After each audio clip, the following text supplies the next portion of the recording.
Rahasia malam, tempat di mana sunyi bukan sekedar sepi, tapi sesuatu yang menunggu. Matikan lampu, tenangkan napas, karena malam ini cerita akan dimulai. Hai, selamat malam semuanya. Balik lagi bareng aku di segmen cerita misteri yang diambil dari sudut-sudut gelap kehidupan nyata. Pernah nggak sih kalian merasa saat beruntung mendapatkan kamar kos yang sangat luas, fasilitasnya lengkap, tapi harganya jauh di bawah rata-rata? Hati-hati ya, karena mungkin ada harga lain yang harus kalian bayar. Kisah ini berawal dari sebuah email penuh ketakutan yang dikirimkan oleh Ibu Rina, mantan pemilik kos di Jalan Pramuka, Samarinda, tepatnya di Gang 2 dekat gerbang belakang Universitas Mula Warman. Melalui panggilan video Zoom yang penuh ketegangan, Ibu Rina menceritakan trauma mendalamnya tentang apa yang terjadi pada tahun 2021 lalu di kamar nomor 304, sebuah kamar yang paling luas namun selalu ditolak oleh calon penyewa karena firasat buruk. Hingga akhirnya datanglah Dinda, mahasiswi baru jurusan manajemen yang datang dengan semangat tinggi namun anggaran terbatas, yang merasa bahwa kamar 304 adalah rezeki nomplok baginya, tanpa tahu rahasia gelap di balik pintu kayu tersebut. Dinda menempati kamar di lantai 3 paling ujung, sebuah ruangan megah berukuran 4 kali 6 meter dengan lemari jati tua yang kokoh dan cermin panjang yang menempel di dinding. Seminggu pertama, semuanya tampak normal. Namun, tepat pada Jumat malam minggu kedua, teror mulai mengetuk pintu kesadaran Dinda melalui suara air yang menyucur deras dari kamar mandi dalam.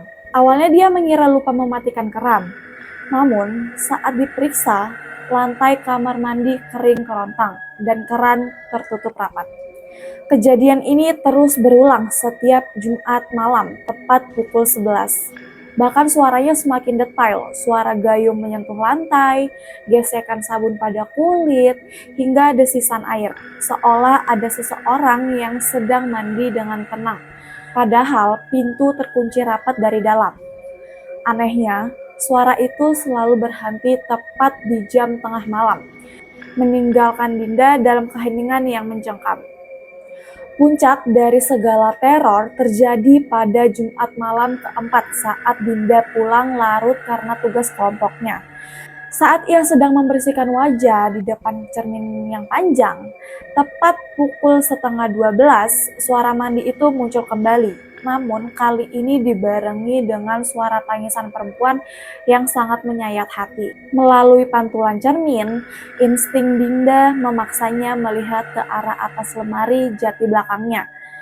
Dan di sanalah dia membeku melihat sosok wanita berambut panjang basah sedang duduk bersila dengan wajah pucat kebiruan dan mata tanpa pupil. Yang paling mengerikannya lagi adalah leher wanita itu hampir terpisah sepenuhnya, menyisakan sedikit jaringan yang membuat kepalanya miring secara tidak wajar ke bahu kanan. Sosok itu kemudian perlahan mengangkat telapak tangannya yang membiru dan menunjuk lurus ke arah Dinda melalui cermin tersebut. Dalam kepanikan yang luar biasa, Dinda melakukan kesalahan fatal dengan mendongakkan kepalanya secara langsung untuk melihat ke atas lemari. Dan sosok itu benar-benar ada di sana, menatapnya dengan senyum mengerikan yang sudah lama menunggu untuk dilihat. Tanpa peringatan, wanita itu melompat dari atas lemari seperti boneka kain yang dilempar, menghantam lantai tepat di depan Dinda dengan suara patah tulang. Akibat benturan itu, leher yang sudah hampir putus tadi benar-benar terlepas dan kepala wanita itu berguling di lantai hingga berhenti tepat di kaki Dinda dengan posisi mata kaki melotot lurus ke wajahnya yang pucat pasi. Dinda langsung berlari tanpa alas kaki menuruni 3 lantai yang menggedor pintu kamar ibu kos hingga hampir jebol. Menyatakan bahwa ia akan pindah malam itu juga meski uang sewanya hangus. 3 bulan setelah Dinda pergi, Terungkaplah fakta kelam melalui bisikan tetangga kos bahwa pada tahun 2018 lalu, seorang mahasiswi psikologi semester akhir ditemukan tewas mengganaskan di kamar nomor 304. Mahasiswi tersebut mengakhiri hidupnya dengan tali jemuran di kamar mandi tersebut akibat depresi skripsi, dan tubuhnya sempat tergantung selama 2 jam hingga lehernya hampir putus saat jatuh. Lebih jauh lagi, kawasan Jalan Pramuka Gang 2 ini kononnya dulunya adalah hutan karet yang dikenal sebagai lintasan makhluk sejak zaman Belanda. Tempat di mana energi negatif berkumpul dari berbagai kecelakaan maut dan perampokan berdarah.